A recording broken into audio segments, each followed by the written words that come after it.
Have you ever noticed we're all incredibly good at remembering the one awkward thing we did 6 years ago, but somehow forgot the hundreds of times life quietly carried us through? Because, same. Sometimes I think my brain deserves an Academy Award for Best Dramatic Performance.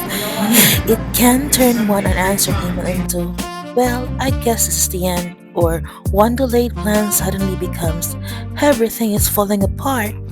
Meanwhile, reality is over there, politely raising its hand saying, excuse me, remember all those times everything eventually worked out? Let that sink in for a bit. And as I sit down to audit my life, most likely the unpleasant things I experienced always take clarity and forefrontal stage. And thus, my dear, is where you can slowly navigate and build up to be aware of relationships and improve self in what self can contribute to the issue and de escalate the fire.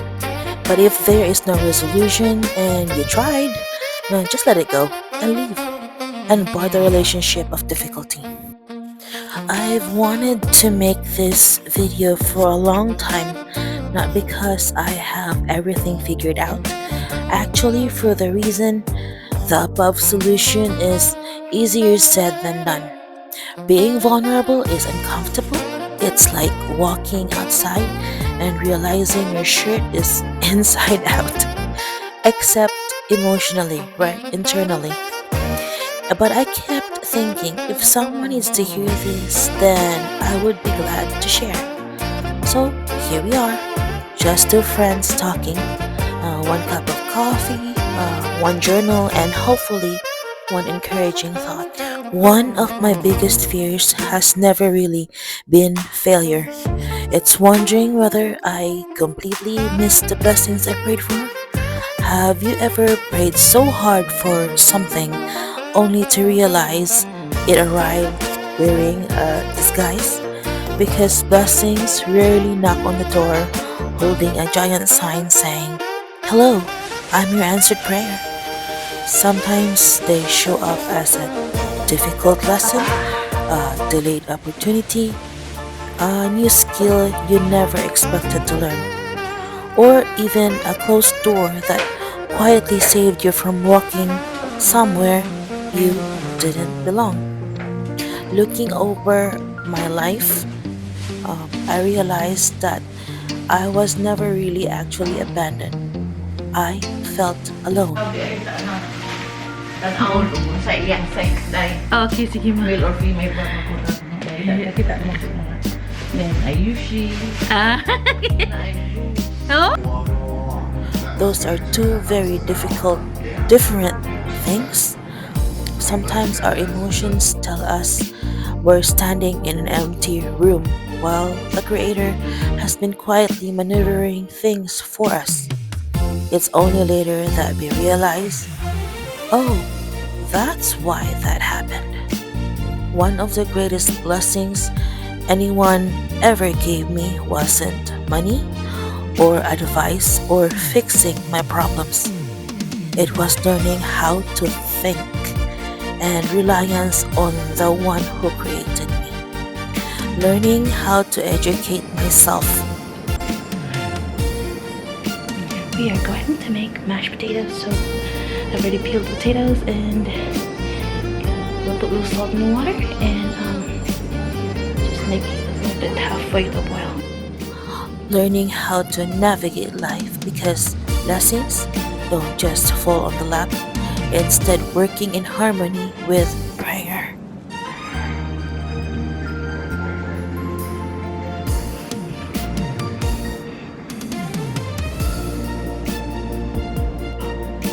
And that changed everything because people can't always rescue us. Sometimes they genuinely can't. Sometimes they're emotionally unavailable. Sometimes they're carrying their own storms. Sometimes they simply don't know how.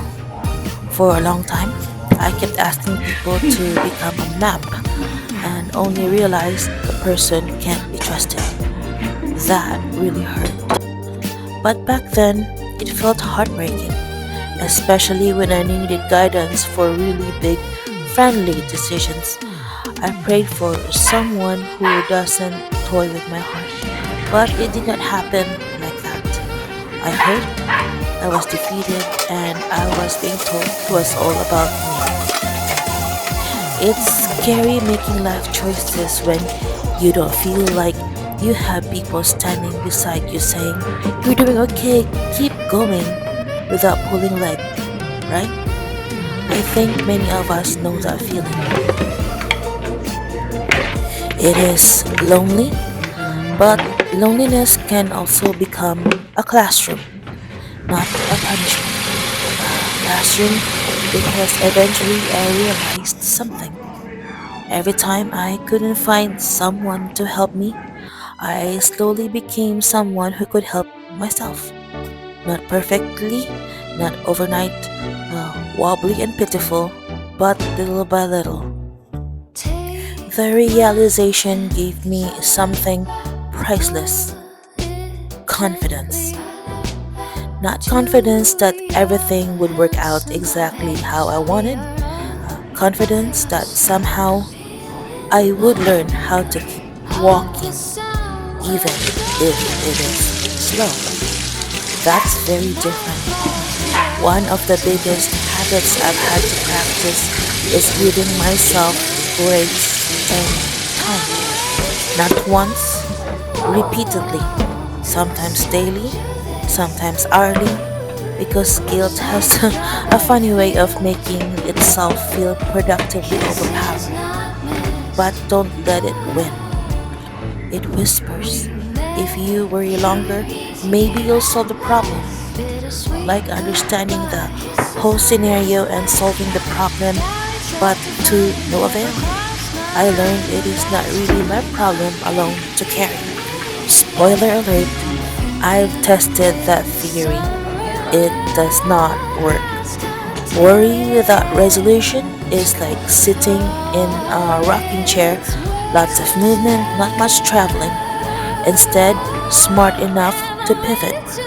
I've learned to ask different questions. Instead of what if everything goes wrong, I ask if it does, what will my next step be? That tiny shift changes everything because now my brain isn't trapped inside fear, it's making a plan.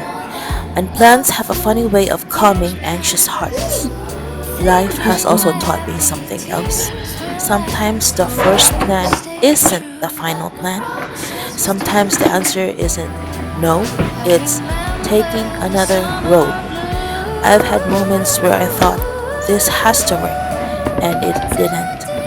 At first, that felt devastating. Now I think, interesting. Apparently, life was another chapter. It doesn't always feel good in the moment. And let's be honest, nobody celebrates disappointment. I've never seen someone throw confetti because their plans fell apart. I've learned disappointment isn't always destruction, sometimes it is redirection. I've also discovered that gratitude isn't pretending everything is perfect.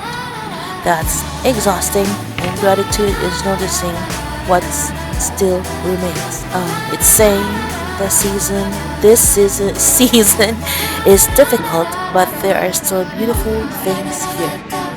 A warm cup of coffee, fresh laundry, birds singing outside, a notebook filled with honest thoughts, a prayer whispered before bed. Little things. But little things become big things when you notice them consistently.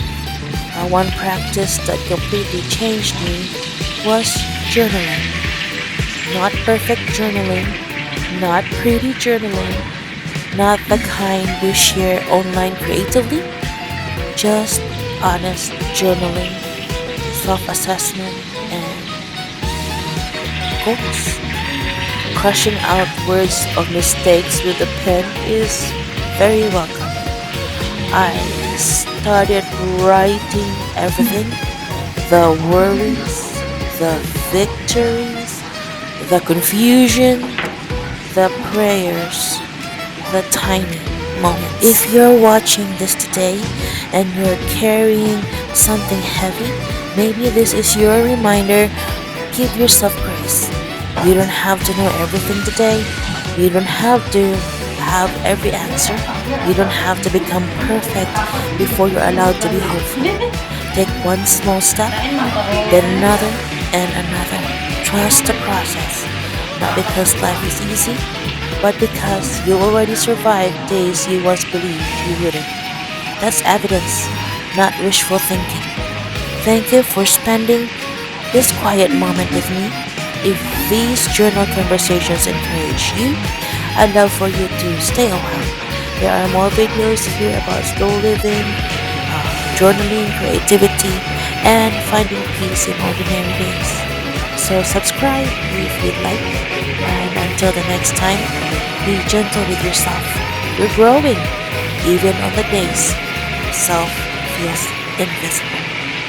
Let's do this together. Potatoes and salmon Enjoy the and rest of the green video. beans. Have a nice day. And Bon appetito.